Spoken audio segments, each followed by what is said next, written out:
Con él vamos a dialogar en los siguientes minutos sobre lo que vivió el país en la Asamblea Nacional, en donde se negó la moción de censura y destitución de los tres vocales del Consejo de la Judicatura, de Fausto Murillo, de Juan José Morillo y Ruth Serrano, y también de la expresidenta del Consejo de la Judicatura, María del Carmen. Se había hablado en un comienzo de que tenían alrededor de más de 90 votos, hablaban de 94 votos, esta nueva mayoría que tiene la Asamblea Nacional, pero entre los cabildeos y todas las situaciones y el lobbying que se ha dado antes de la votación, lo que se logró obtener es 87 votos, no los 92 que se requería para la destitución.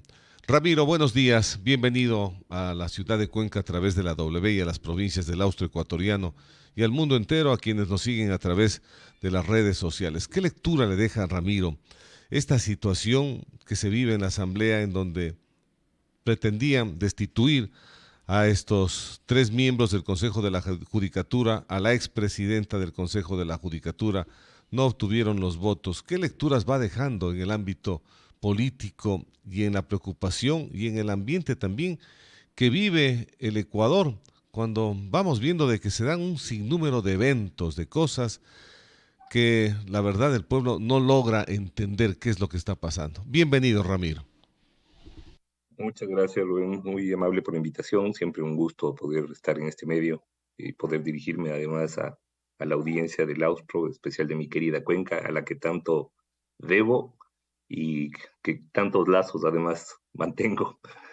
Eh, bueno, lo que vemos es que en la agenda política individual de cada uno de los movimientos y partidos políticos, siempre el control de la justicia ha estado, está y estará presente por diferentes medios, pero siempre es un anhelo de los diferentes factores políticos el controlar la administración de justicia y de esa manera utilizar a la justicia, especialmente en los ámbitos constitucional y penal, como un instrumento de ejercicio de poder.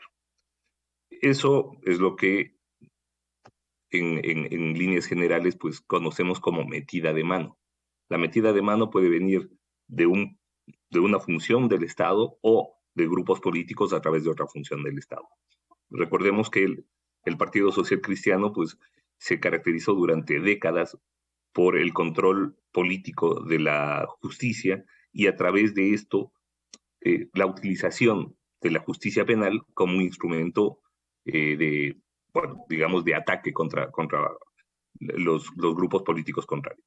Ya lo hicieron en la época de Sixto Durán Ballén, recuerde usted, con el tema de Dajic, luego lo hicieron también con Bucaram, lo hicieron con Maguad, lo hicieron con Gutiérrez, y hoy lo que vemos es una reedición de esas prácticas. Es decir, vamos a tratar de controlar la política a través del control ahora del Consejo de la Judicatura.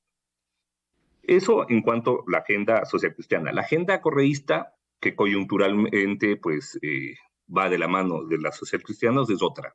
Por supuesto que les interesa el control de la justicia, eso resulta claro. Y de hecho han logrado que el presidente de la Corte Nacional de Justicia ponga a una jueza manifiestamente adepta, que lo ha dicho además en decisiones judiciales, porque no es que lo que un juez haga en su vida personal y privada, bueno, por último, es cuestión de cada uno, pero lo ha dicho en sus decisiones judiciales, cosas como es necesario que en el derecho ecuatoriano se incorpore pero esto dicho en sentencias, ¿no? Que se incorpore la visión de la revolución ciudadana, o sea, una ascripción que un juez no puede hacer. Sin embargo, está encabezando la terna para la presidencia del Consejo de la Judicatura. El Partido Social Cristiano tiene un vocal claramente adepto, el vocal Muñoz, y por supuesto les faltaría nada más que un vocal para hacer una mayoría y controlar el Consejo de la Judicatura. Entonces, un poco esas son las agendas. Por otro lado, el correísmo tiene un punto adicional y muy importante para ellos en su agenda, que es el de la descalificación del proceso de evaluación de jueces de Corte Nacional que realizó este Consejo de la Judicatura. Entonces, claro, a través de esta censura, lo que se trata es de abonar en el relato, en este discurso que se trata de construir alrededor de la idea de que no hubo imparcialidad al momento de haberse juzgado los casos que son de su interés, específicamente Arroz Verde y los casos contra el ex vicepresidente Jorge Glass. Entonces, un poco dentro de esa estrategia y ese relato, pues es que se actúa, ¿no? Lo de ayer fue un revés, pero ojo que no todo está dicho no todo está dicho en el juicio político. Ayer se dio la votación, no alcanzaron los 92 votos y el presidente de la Asamblea, Saki Sela, decidió inmediatamente clausurar la sesión, sin dar paso a la reconsideración de esa votación. Entonces, esto le da 5 días de margen para tratar de conseguir los 5 votos que les faltan y encara a una eventual reconsideración que se produciría la próxima sesión. Ramiro, iba justo a abordar el tema de cómo de manera abrupta se recibe la votación y lo que debería haberse hecho es buscar la reconsideración para dejar sellado este tema del caso de la destitución de los miembros del Consejo de la Judicatura. Pero como usted bien manifiesta, se deja abierto y se abre este compás de espera de 5 días en donde pueden abrirse este lobbying político para tratar de encontrar unos votos más para la destitución de estos miembros del Consejo de la Judicatura. Esta fue ya una estrategia, usted entiende, planificada, hecha desde la presidencia de la Asamblea. Sí, pero desde las prácticas más cutres de la política, es decir, es una trampa digamos, ¿qué le puedo decir, no? De un contador de votos de mercado. Es decir, estas son las prácticas que realmente hacen que el legislativo y en general nuestra clase política tenga tan poca credibilidad. O sea, en política como en todo hay que saber ganar y hay que saber perder. Pero claro, es una práctica tramposa porque ¿qué es lo que hace? Lo que hizo es, como no tuvimos los votos ahora, entonces suspendamos inmediatamente la sesión, no demos paso a la reconsideración y vamos a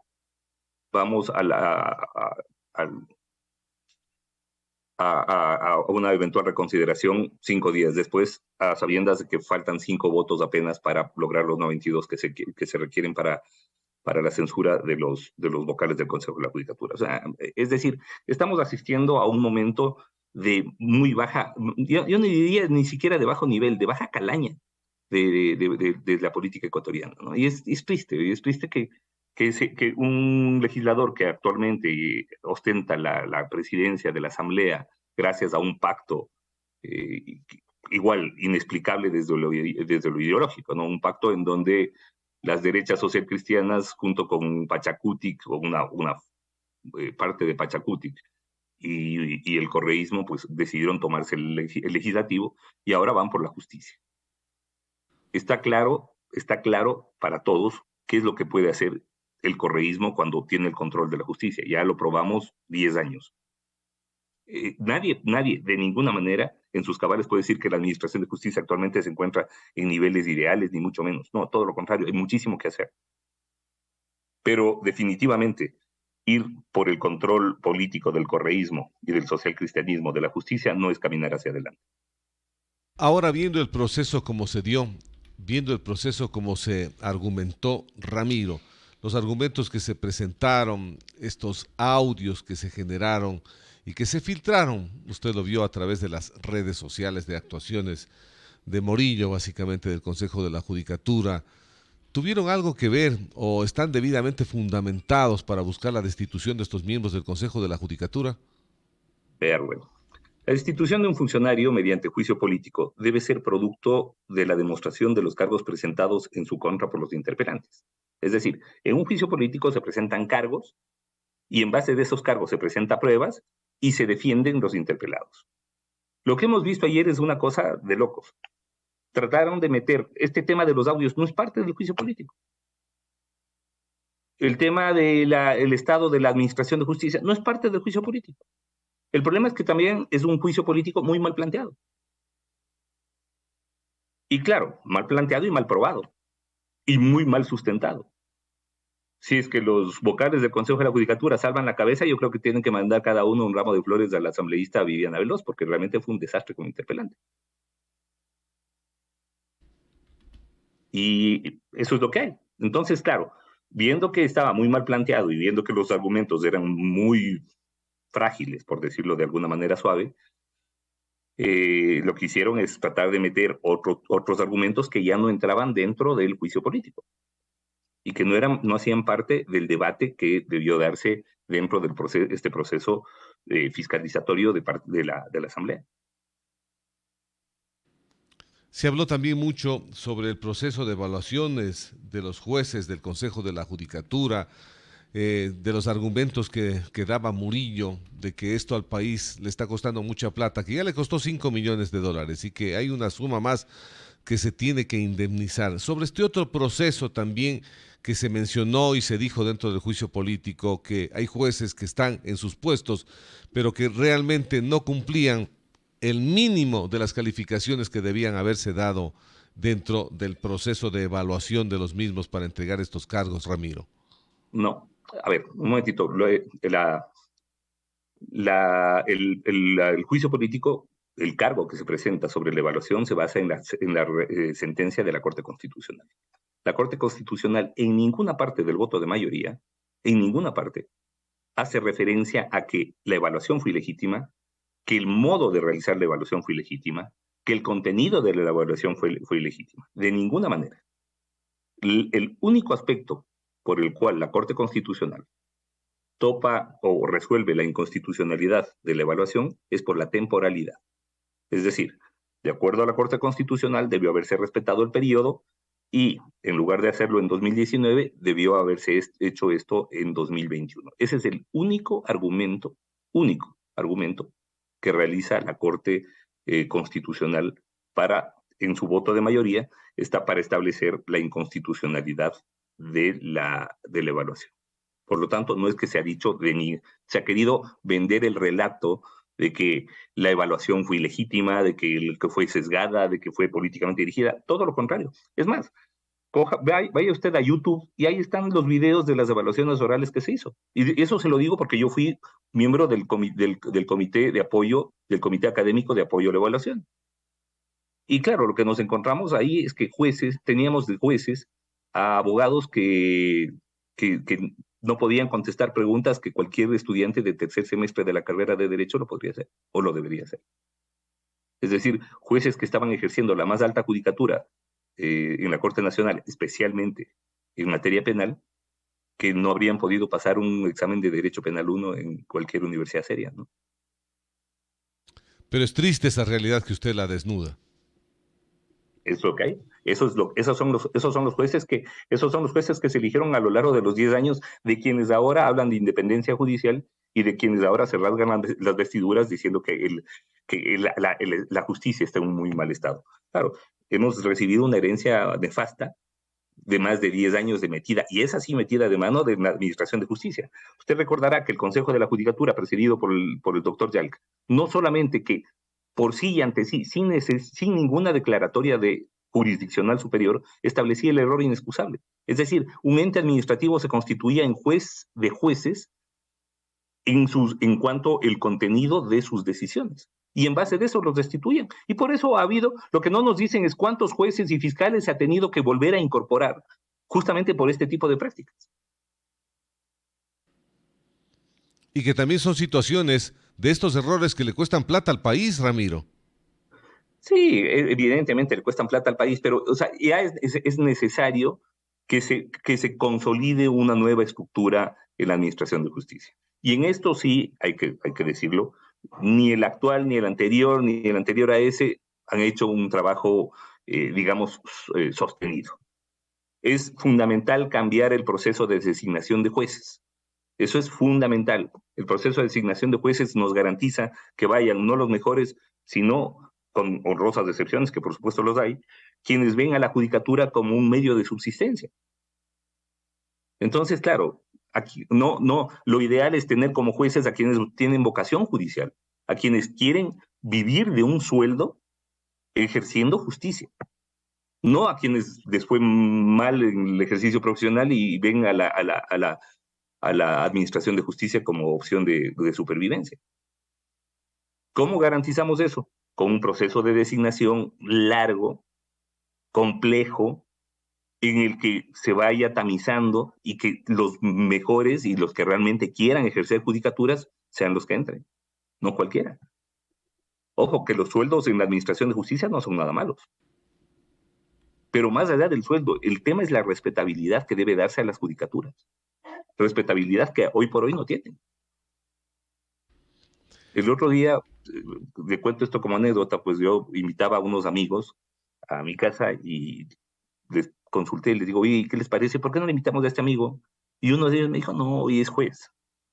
¿Qué tiene que ver que sea juez? Entonces, eso me dio una idea de la falta de respetabilidad social, de la sanción social que existe de parte del propio gremio a los jueces. Es decir, en otras palabras, no los respetamos, no los consideramos, pero han hecho mérito para eso también. Entonces, claro, ¿qué administración de justicia tenemos donde los jueces, que son los que deberían tener la mayor respetabilidad en una sociedad? Hay estructuras sociales históricas en donde los jueces eran los que gobernaban, pero por mucho. La hebrea, por ejemplo, de la antigüedad. Claro, los levitas eran los que manejaban la ley, los que ejercían la justicia, y eran, por supuesto, los más respetados. Nuestros levitas acá son un desastre. Entonces, claro, vemos que ponen de juez a un muchacho de 25 años que no tiene ninguna experiencia ni ninguna formación, y luego resulta que en un habeas corpus presentado por una persona, pues, se las concede a 3. Ahora que toca usted el tema de la presentación de estos famosos habeas corpus, Ramiro, ¿qué opinión tiene? Porque hemos visto en el país una cantidad de cosas, y claro, usted es una persona y es un jurista, conoce de la materia, pero la lectura que tiene la gente que no conoce de la aplicación de la justicia y ve de una forma sorprendente esto de que habeas corpus por aquí, habeas corpus por acá, habeas corpus muy mal planteados, gente que ha sido observada, destituidos, sancionados por parte del Consejo de la Vea, Judicatura. este tema del habeas corpus correctivo es todo podría meditar un par de programas para analizar solamente esto, ¿no? Porque realmente es es un tema muy complejo. En primer lugar, el habeas corpus correctivo no existía hasta la emisión de una sentencia por parte de la Corte Constitucional, específicamente el caso Mona Estrellita, en donde se hace referencia a esta forma de habeas corpus. Para quienes no están familiarizados con el tema constitucional y en general el tema jurídico, el habeas corpus es una garantía jurisdiccional fundamentalmente del derecho constitucional a la libertad, pero también a la vida e integridad. Dentro de esa lógica, el habeas corpus correctivo se presenta en caso de que la persona ya tenga sentencia condenatoria ejecutoriada para garantizar su vida e integridad. Por ejemplo, si yo tengo insuficiencia renal y estoy condenado por un delito, entonces, a través de un habeas corpus correctivo, se puede exigir al centro de rehabilitación en donde yo me encuentre que dé las facilidades adecuadas para que yo haga la diálisis o el procedimiento médico necesario para mantenerme con vida e integridad. Ya, ese es el habeas corpus correctivo.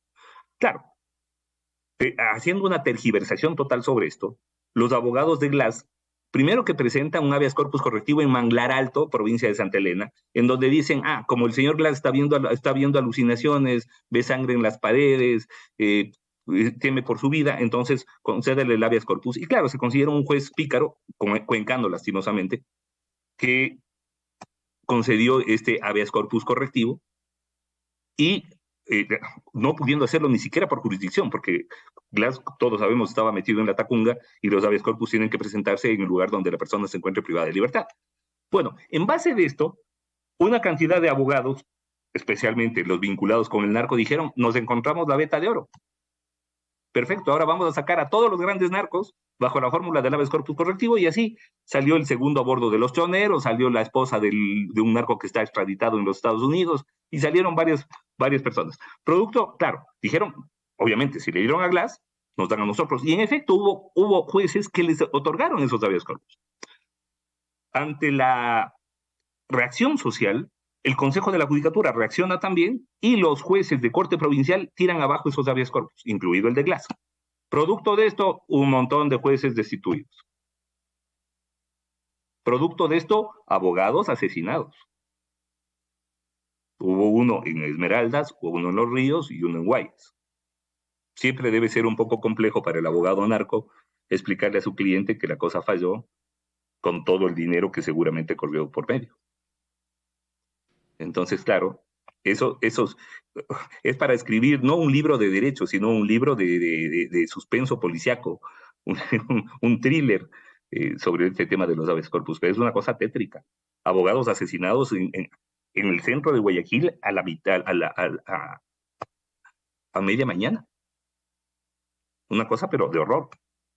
¿Y todo por qué? Por estos habeas corpus eh, tergiversados. Por ahí aparecieron un par de vendedores de humo que dijeron, hemos encontrado una nueva teoría. Porque el habeas corpus correctivo no sirve en ninguna parte para liberar narcos, ni para liberar grandes delincuentes, ni para garantizar que esos grandes delincuentes paguen casa por cárcel. No. El habeas corpus correctivo sirve para personas que en extrema necesidad de salud puedan acceder a tratamientos que garanticen su vida. Nada más que eso. Entonces, claro, estas tergiversaciones lo que generaron es, ya le digo, esta cantidad de problemas con destituciones, con todo el revuelo social y con asesinatos también de por medio. Hubo colegas que fueron asesinados, todos vinculados con grupos de criminalidad organizada. ¿Qué criterio, Ramiro, le merece el tema de la situación judicial que tiene el ex vicepresidente de la República, Jorge Glass, todos los argumentos que se ha presentado? Usted ya habló de las argumentaciones también de estos habeas corpus para sacarlo de prisión al ex vicepresidente. Hay una desesperación de parte del correísmo por sacarle a Glass. O sea, para ellos es una prioridad. Y claro, es una prioridad porque es el único de los grandes capos que está pagando cárcel y que lleva algunos añitos ahí, además. Eh, yo creo que si hubo un personaje protagonista de todas las tramas de corrupción o de la gran cantidad de tramas de corrupción al estar encargado de los denominados entonces sectores estratégicos, ese era Jorge Glass. Por sus manos pasó toda la contratación de sectores estratégicos. O sea, cuando hablamos de refinería del Pacífico, refinería de Esmeraldas, cuando hablamos de los grandes, grandes atracos, Coca-Cola, siempre aparece el nombre de Glass de por medio. Entonces me parece una barbaridad que se pretenda utilizar el habeas corpus como garantía jurisdiccional para liberar a un delincuente de semejante peligrosidad. Hay una información que salió hace pocos días también que el Tribunal Contencioso Administrativo aceptó la demanda presentada por el ex vicepresidente Glass y le declaró la nulidad de una glosa que le puso a la Contraloría General del Estado de 49 millones de dólares. Esta glosa se refería al contrato para la explotación de gas en el bloque 3. Sí, bueno, sus razones también. Pero ya le digo, el tema de Glass no es un contrato, son todos los contratos a lo largo de 10 años. Primero como ministerio del sector y luego como vicepresidente y encargado de todo el tema del sector estratégico. O sea, si usted quería hablar de telefonía, o si usted quería hablar de gas, si usted quería hablar de petróleo, si usted quería hablar de energía eléctrica, si usted quería hablar de internet, si usted quería hablar de cualquier cosa, el hombre era Glass. Y en todos los casos, en todos, hubo componentes de corrupción. Ramiro, hay otro tema también que vale la oportunidad de hablar con usted y no quiero escapar esta oportunidad. Es el asunto de la inseguridad, del sicariato, cómo ha crecido en todo el país. La inseguridad se ha desbordado. Cuenca era una ciudad tranquila. Hoy en día ya vemos otra connotación de la inseguridad. El tema de asesinatos por sicariato, muertes violentas. La semana pasada se dieron 3 muertes violentas y que tremendamente preocupante para la sociedad cuencana, que empezamos a ver esto, cómo va creciendo esta ola sin freno aquí en Cuenca y en el país. ¿Qué opinión tiene usted? Mire, yo creo que lo que denominamos sicariato, que es muerte por pago, asesinato por pago, es un efecto de una causa estructural, que es el incremento del narcotráfico, pero brutal en el Ecuador. Ahora las bandas de criminalidad organizada internacionales operan acá a través de socios nacionales. La pregunta es cómo nos convertimos en esto, cómo después de habernos considerado en los 80s y 90s una isla de paz, entre una Colombia que se desangraba con una guerra civil entre las FARC, el ELN, y los paramilitares y el gobierno, y por otro lado, un